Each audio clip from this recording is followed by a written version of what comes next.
सोचिए जरा, एक ऐसा हथियार जो एक पूरे के पूरे शहर को पलक झपकते ही नक्शे से मिटा सकता है।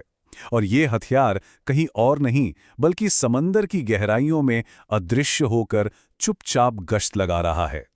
आज हम इसी मूक संरक्षक, इसी साइलेंट गार्डियन की कहानी में उतरने वाले हैं। ये जो एक लाइन है ना, ये ओहायो क्लास सबमरीन के बारे में सब कुछ कह देती है। अजय, जिसे रोका नहीं जा सकता, और अविश्वसनीय रूप से शक्तिशाली। ये सिर्फ हथियार नहीं है, समझिए कि ये समुद्र के अंदर छिपे हुए किले हैं।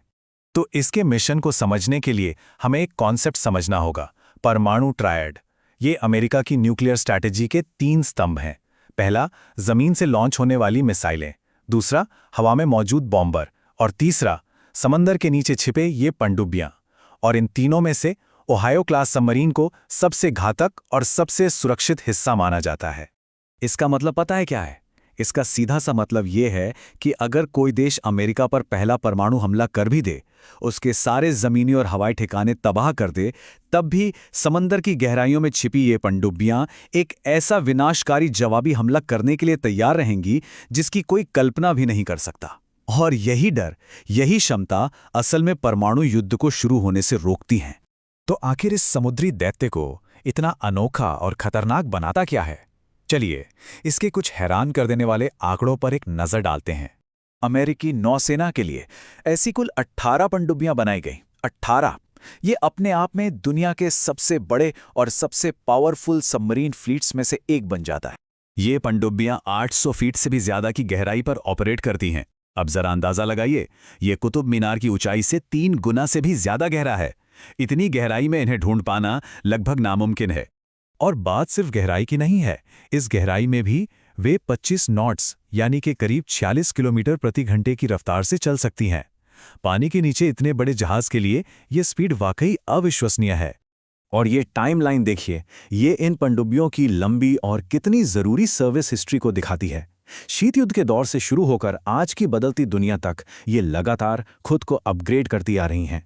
लेकिन देखिए, इन पनडुब्बियों की असली ताकत उनके साइज या स्पीड में नहीं है, बल्कि उन हथियारों में है जो वे लेकर चलती हैं। हम बात कर रहे हैं ट्राइडेंट 2 D5 मिसाइलों की।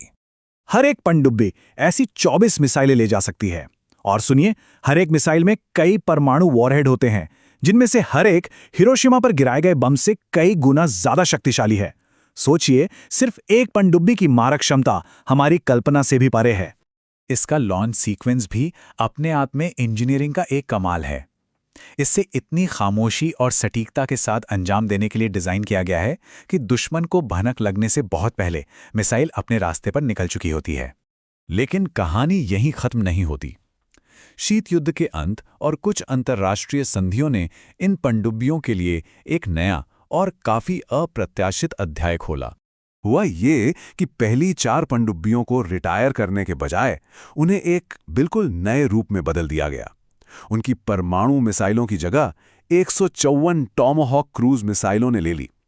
अब ये पारंपरिक हमलों और स्पेशल ऑपरेशंस के लिए एक गुप्त प्लेटफॉर्म बन गई। ये जो बदलाव था ना, ये इन पनडुब्बियों की कमाल की अडैप्टेबिलिटी को दिखाता है।